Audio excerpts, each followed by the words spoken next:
basically a combination of the really, really solid branding and then radio ads, video work, podcast. So like the combination of some of those quote unquote non-traditional methods, coupled with, oh my God, I've seen their van in the street. I've seen their van in the street. Now I heard them on the radio. Like all those things working together are showing to me, I think, the highest and the strongest ROIs with, right? So the idea that it's not just again in all your marketing dollars being invested in digital and online, it's some of these other areas that really work hand in hand with the idea of that 5 mile famous in that community, right? So thinking about it from that perspective, I think there's some good lessons that we could probably circle in on and talk about as far as not being so dependent on and not being so one dimensional, right? People look at their marketing spend and 90% of it is going online because they're like, well, I got to get leads.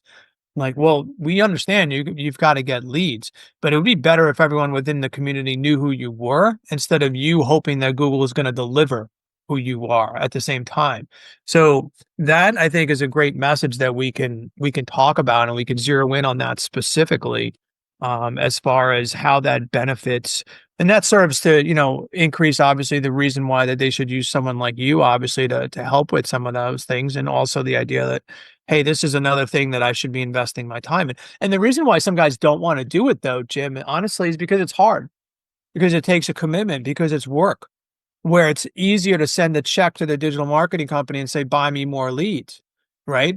But Yeah. long run, like you're going to be spending so much more doing that.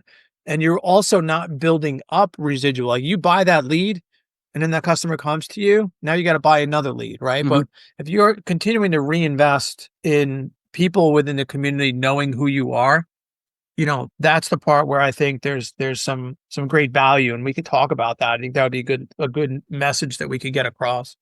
No, absolutely. And then,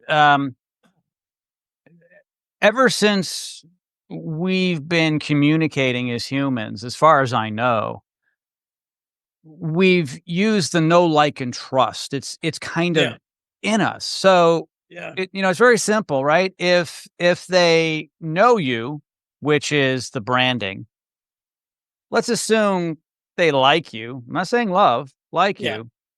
And the trust kinda comes with the whole branding thing, because if you're branded well, and if you're in many different places, you have authority as well because, you're on videos, you're on podcasts, you're on billboards, you're on your van, you're on TV, radio, whatever it is. And so the know, like, and trust is so important. What's really amazing to me, and I ask people all the time, Dan, I'm like, "Why do you as a home service professional wanna compete?" And they're like, "What do you mean?" I'm like, "You guys are just all working for yourselves. You guys are employed." "No, I have my own business."